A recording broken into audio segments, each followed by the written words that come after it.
ሰላም ጤና ይስጥልን ተመልካቾቻችን ከአንከር ሚዲያ ዝግጅት ክፍል ያክብሮ ሰላምታችንን እናቀርባለን። ድምጻዊ ቴዎድሮስ ካሳሁንን በተመለከተ አዳዲስ መረጃዎች እየወጡ ነው። ጉዳዩ እጅግ አሳሳቢ ሆኗል። ቀጣዩ እርምጃቸው ምን እንደሆነ ለብዙዎች ስጋት የፈጠረ ጉዳይ ሆኗል። በድምጻዊ ቴዎድሮስ ካሳሁን ላይ ከፍተኛ ጫና በመፍጠር ላይ የሚገኘው አገዛዙ ቀጣዩ እርምጃ በድምጻዊው ላይ በቀጥታ የእስር እርምጃ ሊወስድ ይችላል የሚለው ስጋት በከፍተኛ ደረጃ እየተሰማ ነው።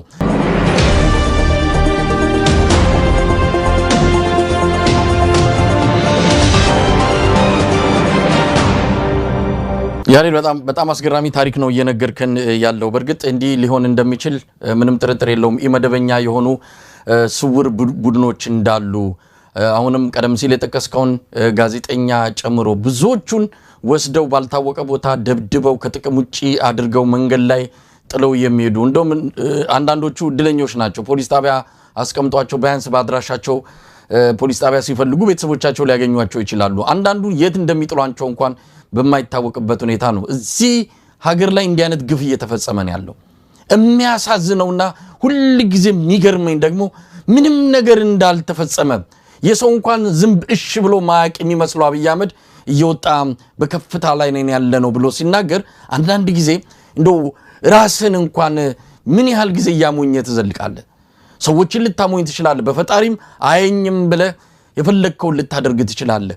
ህሊናንና ራስን ግን እንዴት ነው እስከ መቼ ድረስ ነው እያታለልክ የምትቆየው?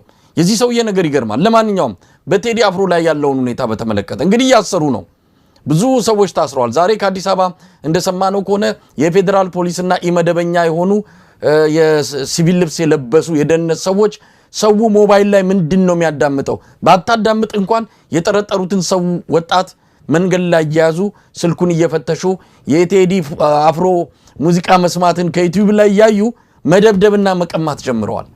እንዲህ አይነት ሰቀቀን ውስጥ ህዝቡን እየከተቱት ነው። በሌላ በኩል የእግር ኳስ ግጥሚያ ያለ በአዲስ አበባ ሁለት ክለቦች ጊዮርጊስና ሌላ ክለብ እንዲጫወታሉ። እዛ ስቴዲየሙ ላይ የቴዲ አፍሮ ዘፈን በደጋፊዎች እንዳይዘመር ከወዲሁ የአዳነች አበቤ የሚመለከታቸው አካላትና የደህንነት ሰዎች የደጋፊዎች ማህበሩን አባላት ሰብስበው እንደዚሁ ሲያስጠነቅቁ እንደነበረ መረጃዎች ወጥተዋል። የሚጨብጠውን ያጣው አሁን የሚያሳስበን የድምጻዊ ቴዎድሮስ ካሳሁን የደህንነት ጉዳይ ነው። እንግዲህ ቀጣዩ እርምጃ ምን ሊሆን ይችላል? አሁን ቀስ እያሉ እየተጠጉ ነው።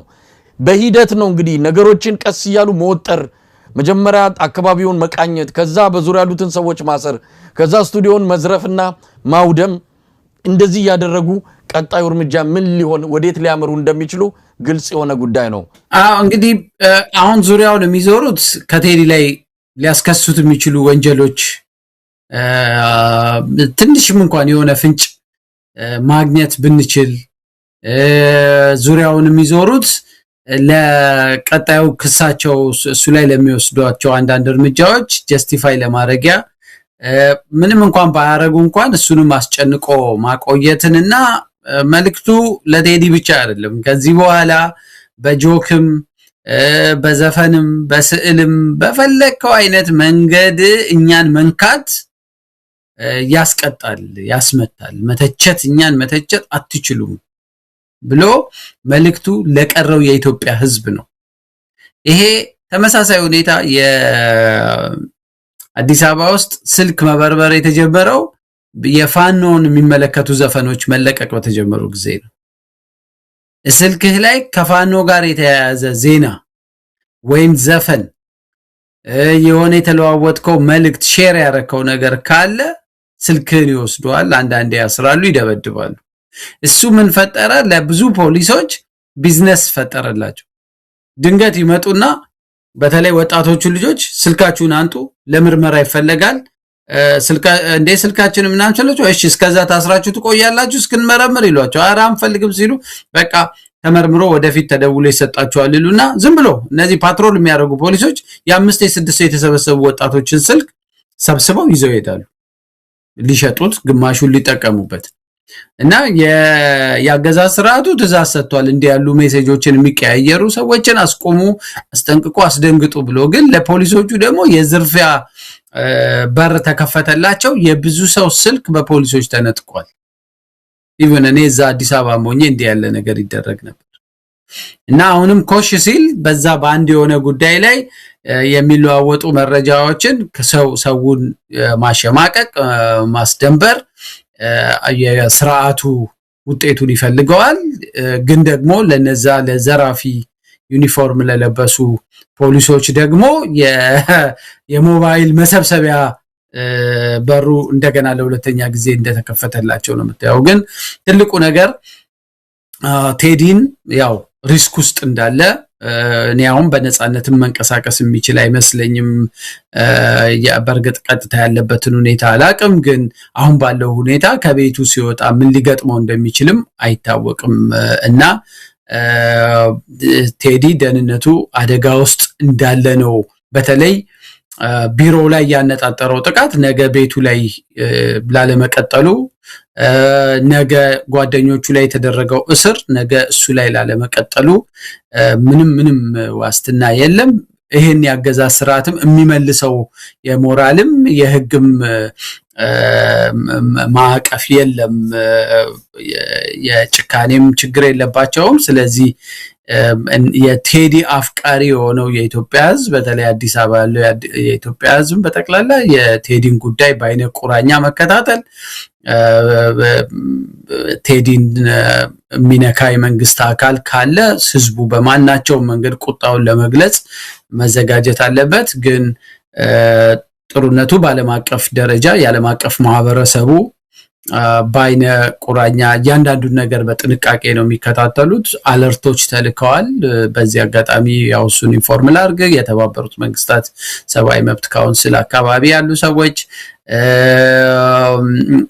የአውሮፓ ዩኒየን አካባቢ ያሉ ሰዎች ከመንግስት ጋር በፓርትነርሺፕም በምንም ግንኙነት ያላቸው የዲፕሎማቲክ ኮሚኒቲው የተጻፉ አለርቶች እንዲደርሳቸው ተደርጓል እና ሁሉም በጥንቃቄ ነው የሚያየው መንግስት ምንም አይነት የወንጀል ተረት ይዞ ቢመጣ እንኳን ቴዲን የሚያስርበት ምክንያት በዘፈኑ እንደሆነ ግልጽ ነው ኢቭን አሁን የስቱዲዮ ጥቃት ራሱ በቴዲ ላይ የተነጣጠረ ጥቃት ስለሆነ እሱን አስመልክቶ እንግዲህ አይ ቲንክ የተለያዩ ድርጅቶች አሁን በድጋሚ ዓለም አቀፍ የሰብአዊ መብት ድርጅቶችም በመንግስት ላይ ጫና የሚያሳድሩ መግለጫዎች ያወጣሉ ብዬ ነው ተስፋ ማደርገው መረጃው ስላላቸው ሌላ በአሜሪካ በአውሮፓ የሚገኙ ኢትዮጵያዊ የሆኑ ድርጅቶችም ትላንትና ያወጡት ጠንከራ ያለ መግለጫ አለ ግን የኢትዮጵያ ህዝብ ነው እኔ ዋናው ባለቤት የኢትዮጵያ ህዝብ ነው ልጃችንን መንካት አትችሉም ቴዲን ነክታችሁ በሰላም አገር ማስተዳደር አትችሉም የልሳናችንን ለመዝጋት ሞክራችሁ አብረን ልንቀጥል አንችልም ብሎ ዋና ቁጣውን ማሰማት ያለበት ግን የኢትዮጵያ ህዝብ ነው ባይነኝ ያሬድ እንደው ወደ ህዝቡ ምን ማድረግ አለበት የሚለውን በደንብ ጠንከር ባለ መልኩ መልእክት ማስተላለፍን ካለብን ወደ መጨረሻ ላድርገውና 16 የሲቪክ ተቋማት ቀደም ሲል የተጠቀስካቸው ለአሜሪካው የውጭ ጉዳይ ሚኒስትር ማርኮ ሩቢዮ ደብዳቤ አስገብተዋል በደብዳቤው ይህን ጉዳይ አሳሳቢነቱን በመጥቀስ ነው እንግዲህ የቴዲ አፍሮ ጉዳይ ምን ያህል በኢትዮጵያ ህዝብ ዘንድ በከፍተኛ ደረጃ ክትትል ህዝቡ ያደረገ እንዳለ የሆነ ነገር ቢፈጠር ቀውስ የበለጠ ሊከሰት የሚችልበት እድል ሰፊ መሆኑን በመጥቀስ የአሜሪካ መንግስት በቅርበት ጉዳዩን እንዲከታተልና በአገዛዙ ላይ ጫናም እንዲፈጥር ያሳሰቡበትን ደብዳቤ ነው ያስገቡት እናንተም እንግዲህ በዓለም አቀፍ ተቋማት አማካይነት መረጃው እንዲተላለፍ እንዲሰራጭ በአዲስ አበባ የሚገኙ ዲፕሎማቲክ ማህበረሰብ አካላትም ጉዳዩን በደንብ እንዲከታተሉትና በቅርበት እንዲያዩት ጭምር ከፍተኛ የሆነ ስራ እየሰራችሁ እንዳለ አውቃለሁ ሁለት አምባሳደሮች ከዚህ በፊት ለአብይ አህመድ በቀጥታ ኢሜል በማድረግ በቀውስ ላይ ሌላ ቀውስ ማምጣት ስለሚሆን በቴዲ አፍሮ ላይ እርምጃ ከመውሰድ እንዲቆጠብ እንደዚሁ ያሳሰቡበት መልእክት እንዳደረሱ ነው የሰማ ነው ግን አገዛዙ በአሁን ሰዓት ደንግጧል በጣም ነው የደነገጠው ደንግጧል ሲባል ዝም ብሎ እኛ ስለፈለግነው ወይም ደግሞ መደንገጡን ስለተመኘን አይደለም ድርጊቶቹም ይመሰክሩ